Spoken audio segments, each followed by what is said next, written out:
नमस्कार मित्रांनो, Kadam study centre या यूट्यूब चॅनलवर तुमचं स्वागत आहे. तर आपण इयत्ता 12वी विषय इंग्लिश या सेक्शनमध्ये इंग्लिश या विषयामध्ये 2 पोएम बघितलेले आहे. आता आज आपण तिसरी पोएम बघणार आहोत. या आधीच्या 2 पोएमचे व्हिडिओ चॅनलवर अपलोड केलेले आहे. जर तुम्ही बघितले नसतील तर लवकर जाऊन बघा.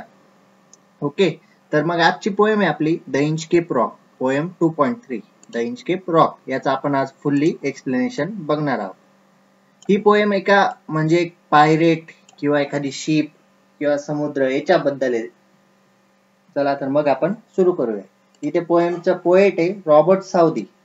हा इंग्लंडचा पोएट आहे. याच्याबद्दल इथे इन्फॉर्मेशन दिलेली आहे. मी आधी बी सांगितलं होतं की ही इन्फॉर्मेशन आपल्याला बोर्डच्या पेपरला येत नाही, फक्त आपल्याला ऍप्रिसिएशन मध्ये एखादी लाईन पोएट बद्दल लिहावी लागते.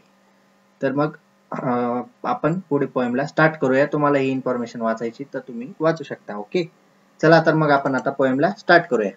पोएमचं नेम आहे the Inchcape rock. The Inchcape rock म्हणजे समुद्रात आहे ना असे एखादे खडक असतात बघा, मध्ये मध्ये दगड असतात वरती आलेले किंवा मोठा दगड असतो. तुम्ही टायटॅनिक हा मूवी बघितलेला असेल. तो टायटॅनिक जसा आईसबर्गला ठोकला होता, म्हणजे एक बर्फाच्या मोठ्या डोंगराला ठोकला होता, तसं हे दगड असता. फक्त ते आईस बर्फ होता, हे आईस हे सॉरी स्टोन आहे, हा म्हणजे एक रॉक आहे, खडक आहे. ओके, चला तर मग आपण पोएमला स्टार्ट करूया. No stir in the air, no stir in the sea, the ship was as still as he could B.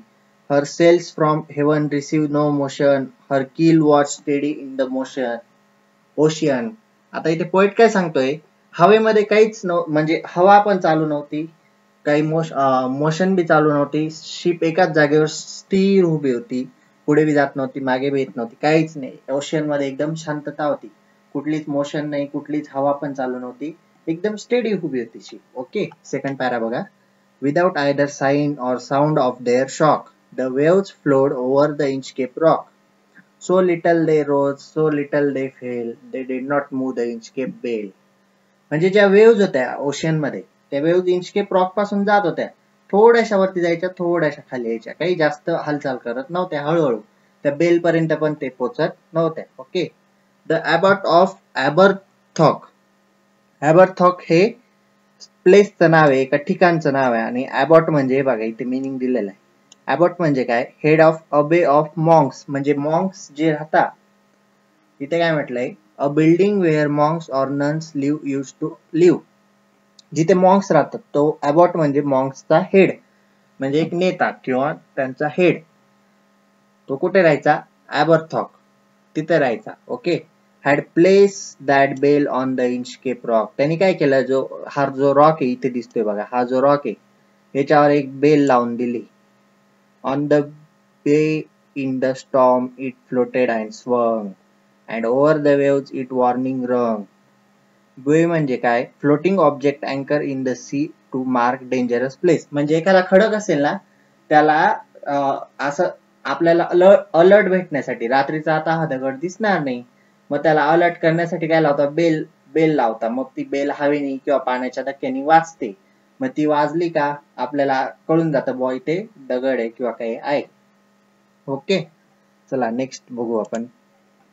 When the rock was hid by surge swell, the mariners heard the warning wail.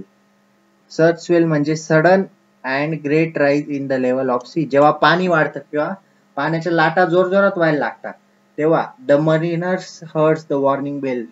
जे mariners म्हणजे जे जहाज चालवतात किंवा पाण्यात प्रवास करतात, त्यांना बेलची वॉर्निंग ऐकू येते. Okay, and they knew the perilous rock. Perilous म्हणजे डेंजरस रॉक, एक भयंकर दगड. मग त्यांना कळून जातं ती बेल वाजली का की समोर एखादा दगड आहे. And the bless the abbot of Aberbrothok. आणि मग ते काय करतात, हा जो ॲबर्ट होता म्हणजे मॉंक्सचा हेड, त्यांनी ती बेल लावली होती, मग त्याला ते ब्लेस करतात, म्हणजे आशीर्वाद देतात. थोडक्यात त्याला ते आशीर्वाद देतात. The sun in heaven was shining gay, all things were joyful on the day. मग त्या दिवशी सर्व आनंदात चालू होतं, मस्त सूर्य निघालेला होता एकदम, आजूबाजूच्या गोष्टी पण आनंदात होत्या. The sea bird scream as they wheel around.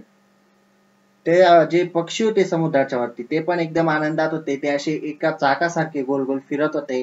And there was a joyance in their sound. त्यांच्या आवाजात पण आनंद होता. एकदम आनंदमय वातावरण होतं. रम्य असं वातावरण होतं.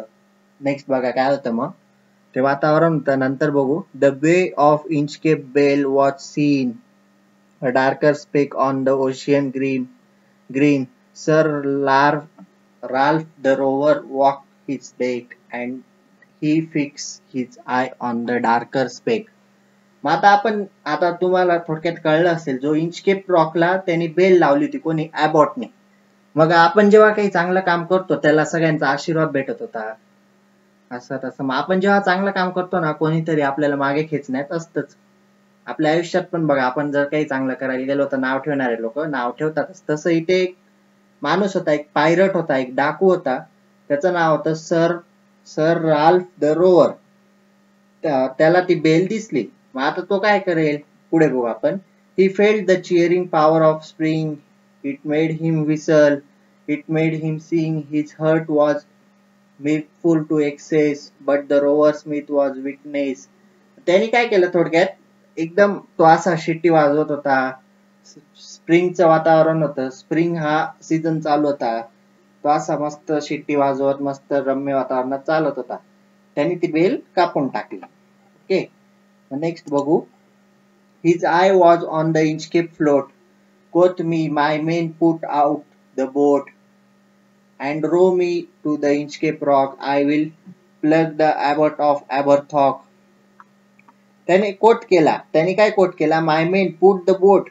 त्याने त्याच्या माणसांना सांगितलं तुम्ही होडी काढा आपली जी बोट आहे ती काढा आणि मला इंचकेप रॉक जवळ घेऊन जा. कोणी त्या पायरेटनी त्या राल्फ द रोवर त्या माणसानी. And I plague the abbot of Aberbrothok. Plague म्हणजे कॉज पेन ऑर ट्रबल म्हणजे मी जो ॲबट आहे त्याला मी ट्रबल म्हणजे अडचणीत टाकेल. The boat is lower the boatman row. ती बोट मग त्याच्या माणसं घेऊन गेले त्याला त्या बोटीवर. And to the Inchcape rock they go. Sir Ralph bent over the boat. म्हणजे जेव्हा ती बोट त्या रॉक जवळ गेली तो जो सर राल्फ होता तो वाकला आणि त्यांनी काय केलं. And he cut the bell from the Inchcape float. आणि मग ती बेल जी अटकवलेली होती आणि ती तरंगत होती ती त्या रॉकच्या तिथे ती त्यांनी कापून टाकली. Down sunk the bell with gurgling sound. हा बेलचा साऊंड आहे गर्गलिंग. ती जी बेल होती मग ती पाण्यात बुडून गेली. अशी वाजत वाजत पाण्यात बुडत होती. The bubbles rose and burst around. मग तिथून बुडबुडे म्हणजे असे पाण्यातून बुडबुडे निघत होते. बबल्स निघत होते. Quoth Sir Ralph. तो काय म्हणाला. The next who comes to the rock won't place the abbot of Aberthock. तो काय म्हणाला जो पण नंतर येईल मग तो काही त्या ॲबॉटला हे देणार नाही काय म्हणतात आशीर्वाद देणार नाही. ओके नेक्स्ट बघू. Sir Ralph the rover sailed away. He score the seas for many day and now grown rich with plunder store. He steer his course for Scotland. एक मिनिट गेलं ते आलं सॉरी स्कॉटलँड शोर. मग तो काय करायचा तिथे जे त्यांनी ती बेल कापून टाकली. मग तिथे जे जहाज यायचे ते त्या रॉकला ठोकून जायचे. त्यांचे तुकडे होऊन जायचे. ते जहाज बुडून जायचे. मग तो काय करायचा त्या जहाजांमध्ये जेवढा पण माल असेल काही सोनं असेल काही पैसे असतील किंवा काही असेल किमती वस्तू त्या चोरून घ्यायचा. मग तो खूप श्रीमंत झाला. खूप माल आला त्याच्याकडे. खूप पैसे आले. नेक्स्ट बघा. So thick a hedge he spreads the sky. They cannot see the sun on high. The wind had blown a gale all day. At evening it had died away. मग एकदा तो जेव्हा समुद्रात होता तेव्हा आकाश एकदम असं काळं होऊन गेलं. हवा जोरजोरात व्हायला लागली. सूर्य दिसायला नाही लागला. एकदम असं जेव्हा पाऊस येतो तेव्हा कसं वातावरण होतं तसं वातावरण झालं. संध्याकाळी त्याला असं वाटायचं की तो आता मरणारच आहे. इतकं भयंकर वातावरण झालं होतं. On the deck of the rover. On the deck the rover takes his stand. So dark it is they see no land. इतका अंधार होता की त्यांना आजूबाजूला कुठेच जमीन दिसत नव्हती. Quoth Sir Ralph. मग तो काय म्हणाला. It will be lighter soon. त्याला अशी एक आशा होती फक्त की आता लवकरच उजेड पडेल. From there is dawn of the rising moon. त्याला असं वाटेल आता चंद्र येईल आत्ताच थोडंफार उजेड दिसेल कारण काहीच दिसत नव्हतं. एकदम अंधार वातावरण झालेलं होतं. Can't hear, said one the breakers roar. तो जे सांगत होता का ते त्याच्या माणसांना ऐकूच जात नव्हतं, कारण वारा पण खूप चालू होता. For methinks we should be near the shore. Methinks म्हणजे फॉर मेन थिंग्स म्हणजे ते विचार करत होते, we should be near the shore. त्याला असं वाटत होतं की आपण एका शोरच्याच बाजूला आहे. नाव where we are I cannot नॉट टेल. तो म्हणे आपण कुठे मलाच माहित नाही, but I wish I could hear the Inchcape bell. मग त्याला असं वाटावं लागलं, इंचकेप बेल जर मी लावली असती, म्हणजे ती बेल जर कापली नसती तर आपल्याला ती ऐकू आली असती. म्हणजे पुढे कुठे दगड आहे का हे आपल्याला पहिलेच अलर्ट आला असता. मग त्याला पस्तावा व्हायला लागला थोडक्यात. नेक्स्ट बघू. They hear no sound, the swell is strong. त्यांना कुठलाच आवाज नाही आला आणि वारा पण खूप चालू होतं. Though the wind hath fallen they drift along. मग ते त्या वाऱ्यातून ड्रिफ्ट म्हणजे हळूहळू जात होते, मूव स्लोली. हे बघा, ते त्या वाऱ्यातून हळूहळू जात होते, त्या म्हणजे वादळातून हळूहळू पुढे जात होते. Till the vessel strike with a shivering shock, oh Christ it is the Inchcape rock. तोपर्यंत त्यांना असं वाटू लागलं की आत्ताच आपण त्या खडकाला ठोकू किंवा त्या रॉकला, इंचकेप रॉकला ठोकून जाऊ. Sir Ralph the rover tore his hair. तो त्याचे केस असे पकडून बसलेला होता, म्हणजे फुल हार्ड आहे. टोर म्हणजे फुल हार्ड, असे जोरात पकडून बसलेला होता. He crushed himself in his despair. The waves rush every side. The ship is sinking beneath the tide. सगळीकडून लाटा येत होत्या.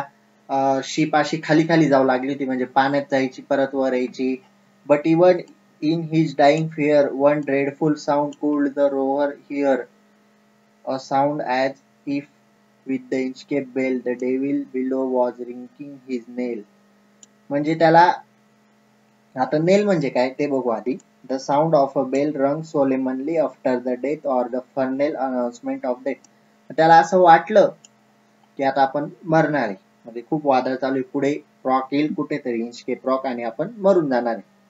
मग हळूच त्याला मरायच्या वेळेस असा बेलचा आवाज ऐकू यायचा, असं त्यांनी त्या पॅराग्राफ मध्ये सांगितलेलं आहे. ओके, तर तुम्हाला ही पोएम कळालीच असेल.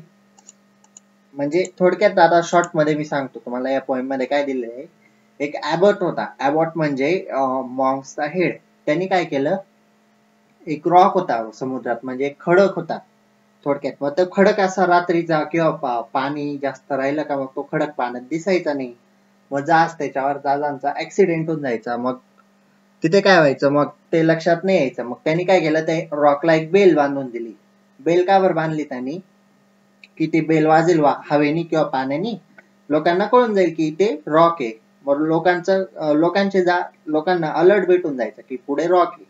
मग लोकांचं जहाज ठोकायचं नाही, मग लोकांचा फायदाच व्हायचा त्याच्यात, आपलं जहाज काही ठोकायचं नाही. मग लोक त्याला आशीर्वाद देऊ लागले. मग आपण जिथे चांगलं काम करतो तिथे असे वाईट लोक असतात. मग तो जो सर राल्फ द रोव्हर होता, त्याला ते काही सहन झालं नाही, त्याच्यात चांगलं बघितलं गेलं नाही. त्याला वाटायचं की यालाच आशीर्वाद देत आहे सगळे, याचीच वाह चालू आहे, त्याच्यात ते काही बघितलं गेलं नाही. मग त्यांनी काय केलं, ती बेल जी होती तिथे जाऊन कापून टाकली. ती बेल पाण्यात पडून गेली. ओके, मग ती बेल जेव्हा पाण्यात पडली त्याच्यानंतर तो एक दिवशी ते जे जहाज, मग नंतर ऍक्सिडेंट व्हायचा त्या जहाजांचा बेल पाण्यात पडल्यानंतर. कारण मग बेलच नव्हती तर रॉक कळतच नव्हता बेल वाजायची नाही म्हणून. मग ते लुटून वगैरे सगळे जहाजांवरचं सामान घेऊन तो खूप श्रीमंत होऊन गेला. पण नंतर हळूहळू एके दिवशी तो असाच समुद्रात फिरत होता. त्या दिवशी खूप असं अचानक अंधार होऊन गेला, म्हणजे पावसासारखं वातावरण होऊन गेलं. खूप जोरात वारा चालू होता, पाण्याच्या लाटा जोरात जात होत्या. मग त्या दिवशी त्याला त्या बेलची आठवण आली, अरे आता जर बेल असती तर आपल्याला अलर्ट भेटला असता की पुढे रॉक आहे, इंचकेप रॉक आहे. पण मग त्यांनी ती बेल कापून टाकली होती. त्याला त्या गोष्टीचा पस्तावा होता, आणि त्याचं जहाज होतं ते त्या रॉकवर जाऊन ठोकलं आणि तो मरून गेला, म्हणजे मरायवर आला, असं थोडक्यात इथे सांगितलेलं आहे. ओके, तर आता आपण या पोएम मधले फिगर ऑफ स्पीच बघून घेऊ. आपण मागे पण बघितलं आणि आता पण सांगतो मी, फिगर ऑफ स्पीच हे आपल्या HSC बोर्ड या एक्झाम साठी 2 मार्क्स साठी विचारलं जातं.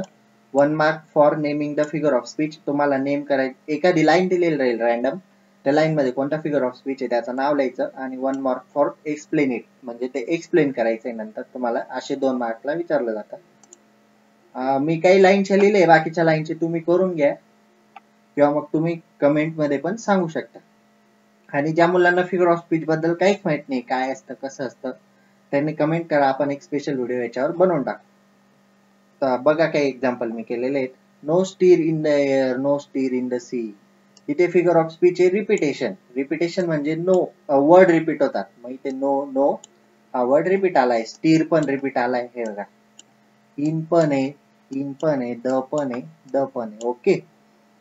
सेकंड लाईन बघा. The sheep was as still as he could be. इथे आहे पर्सोनिफिकेशन. ओके. नेक्स्ट बघू. The waves flow over the Inchcape rock. Imaginary. So little they rose, so little they fell. Antithesis आहे इथे. अँटिथेसिस म्हणजे opposite word वापरलेले आहे बघ. रोज म्हणजे हा रोज म्हणजे ते गुलाबाचं फूल नाही. रोज हा V2 मध्ये लिहिलाय. RISE राईज जो शब्द राहतो ना, RISE राईज जो शब्द राहतो ना त्याचा पास्ट फॉर्म लिहिलेला आहे. त्याचा पास्ट फॉर्म रोज असतो. मग राईज म्हणजे उगवणे आणि फेल म्हणजे खाली जाणे. मग इथे अपोजिट वर्ड आहे रोज आणि फेल, म्हणून ते अँटिथेसिस. जिथे अपोजिट असे शब्द असताना ज्या सेंटेन्स मध्ये तिथे अँटिथेसिस होतो फिगर ऑफ स्पीच. नेक्स्ट बघा. The sun in the heaven was shine. इथे पर्सोनिफिकेशन आहे. Down sunk the bell with a gurgling sound. Onomatopoeia इथे. हे असे फिगर ऑफ स्पीच आहे. ज्यांना माहित नसतील त्यांनी कमेंट मध्ये नक्की सांगा, आपण एक video special figure of speech explanation करून टाकू. आता ऍप्रिसिएशन. ऍप्रिसिएशन आपण मागच्या पोएम मध्ये पण मागच्या दोन्ही पोएम मध्ये घेतलेलं आहे. तुम्हाला त्याची मार्किंग स्कीम इथे दिलेलीच आहे आणि मी मागे पण सांगितली आहे, तुम्ही इथून बघू शकता. ओके. ऍप्रिसिएशन बघू आपण. ऍप्रिसिएशन मध्ये काय काय फॉर्मॅट पाहिजे त्याचे पॉइंट इथे. सर्वच पॉइंट आले पाहिजे असं नाही, पण मिनिमम 5 to 6 याच्यातले पॉइंट आलेच पाहिजे. ओके. मी हे मागे पण एक्सप्लेन तुम्ही इथे बघू शकता. आता ऍप्रिसिएशन दिलेलं इथे. About poem. द पोएम इथेच आपल्याला पोएट बद्दल एखादी लाईन माहित पाहिजे, बाकी ठिकाणी काही लागत नाही. This poem is written by British poet name Robert Southey. He was a poet laureate of English from 1830 to 1843. He was the son of draper. Okay. Poetic style बघा. This poem is not written in free verse. This poem has used rhyming. म्हणजे ही free वर्स नाही, rhyming scheme आहे याच्यात. Theme बघा. In this poem, the heroic work of Abbot of Aberthorpe is shown, who placed the bell near the perilous Inchcape rock so that ships don't strike and sinks. इथे ते सांगितलंय बघा की त्यांनी त्या इंचकेप रॉक जवळ bell लावलेली आहे. डेंजरस रॉक जवळ म्हणजे पर्लियस रॉक जवळ, इंचकेप रॉक जवळ बेल लावली. त्याच्याने काय होईल, जे शिप आहे ते स्ट्राईक आणि सिंक होणार नाही. But jealous pirate remove the bell to trouble the ships and abbot. म्हणजे जो मी सांगितलं ना, जळणारे लोक असतातच आपण चांगलं काम केलं. मग जेलस पायरेट होता कोण, सर राल्फ द रोवर. त्यांनी काय केलं, बेल काढून टाकली आणि कोणाला अडचणीत आणलं, शिप्स अँड ॲबॉटला. Okay. If we remember Newton's third law of motion that every action has equal and opposite reaction, same thing is happen here. The pirate finally dies at the same place in bad weather. न्यूटनचा third law काय आहे, every action has a opposite reaction. म्हणजे आपण जे करतो त्याच्या विरुद्ध घडतं. मग त्या पायरेटने काय केलं, बेल काढून टाकली. मग त्याच्यासोबत तेच घडलं की तो त्याच जागेवर मरून गेला. ओके. नेक्स्ट बघू आपण. स्पेशल फीचर काय आहे. The poem is a ballad. Stanzas are short but the poem is long which can be sum. Poem long आहे, स्टांजाज शॉर्ट आहे. ओके. मेसेज, व्हॅल्यू, मॉरल काय याच्यातला कुठलाही मेसेज लिहू शकता, व्हॅल्यू किंवा मॉरल तिन्ही लिहायचे. म्हणजे तिन्ही तुम्ही नाही लिहिले, नुसतं मॉरल म्हणून लिहिले तरी चालेल. The Inchcape rock teaches us a moral lesson, as you sow shall you reap. ही ते प्रोवर्ब आहे, म्हणजे एक म्हण आहे. ओके. प्रोवर्ब आहे ही. इंचकेप रॉक आपल्याला काय शिकवते, as you sow shall you रिप, म्हणजे पेराल तसं उगवेल. ओके. म्हणजे तुम्ही जसं काम कराल तसं तुम्हाला रिझल्ट पण भेटेल. तुम्ही वाईट काम केलं तुम्हाला रिझल्ट पण वाईटच भेटेल, असं इथे. म्हणजे पेराल तसं उगवेल. This poem proves that crime gets its own punishment. म्हणजे जर कोणी क्राईम केला तर त्याला शिक्षा ही नक्की होतेच. म्हणजे आज क्राईम केला आजच शिक्षा होईल असं नाही, पण एक दिवशी शिक्षा ही नक्कीच होते. मग आता तुम्हाला तुमचं ओपिनियन लिहायचंय बघा. My opinion, I like this poem very much because of its theme and life long moral that the poet tried to convey. I understood that if we want good thing happen to us, first we have to start doing good. In short, we are the maker of our life. What do you will come back? Okay, म्हणजे आपणच आपल्या आयुष्याचे शिल्पकार आहोत थोडक्यात. Okay, चला तर मग इथे आपण थर्ड पोएम पण क्लिअर केलेली आहे, फुल एक्सप्लेनेशन. तरी काही डाऊट असतील तर तुम्ही कमेंट सेक्शन मध्ये किंवा आपल्या टेलिग्राम चॅनलवर विचारू शकता.